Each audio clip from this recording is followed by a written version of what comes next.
Dore impamvu nyamukuru yatumaga gatanya mu miryango ya kera itaba nyinshi. Ese ni irihe somo twakuramo uyu munsi? Hari abantu bavuga ko abantu ba kera batagiraga ibibazo mu ngo zabo. Oya, ibi bibazo byarahabaga. Icyabafashaga ni uko bahitagamo kuganira, kwihangana no kubabarira igihe byabaga bishoboka, bakubaka ubumwe bw'umuryango. Uyu munsi natwe dukeneye agaciro ko kuganira no kubaka uburyo bw'umuryango. Ibi ngibi nibyo dukeneye umunsi wa none. Nanone dukeneye kubahana, gukemura amakimbirane mu ngo zacu.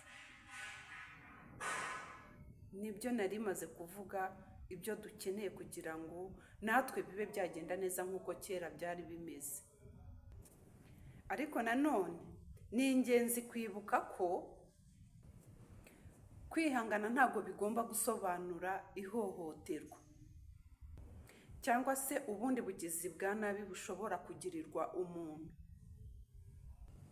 Buri rugo rugomba kuba ahantu hatekanye kandi hafite urukundo. Mbese ndavuga huzuye urukundo, twuzuyemo urukundo, hafite urukundo.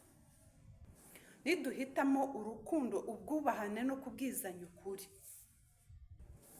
no gukemura ibibazo mu nzira nziza, tuzaba twubatse ukuri guhamye kandi kutajegajega. Kandi bituma tuzubaka imiryango ikomeye, ihamye, itajegajega, n'abazadukomokaho akaba ari wo musingi w'iterambere bazaba bagenderaho muri icyo gihe, nabo bikazatuma bubaka ejo hazaza habo heza, bitewe n'intambwe twateye twebwe, tukabaha intambwe yo kugenderaho kugira ngo nabo bubake ejo habo hazaza hatajegajega, akaba ari umurage tuzaba turimo guhereza abadukomokaho kugira ngo nabo bazagere ikirenge mu cyacu.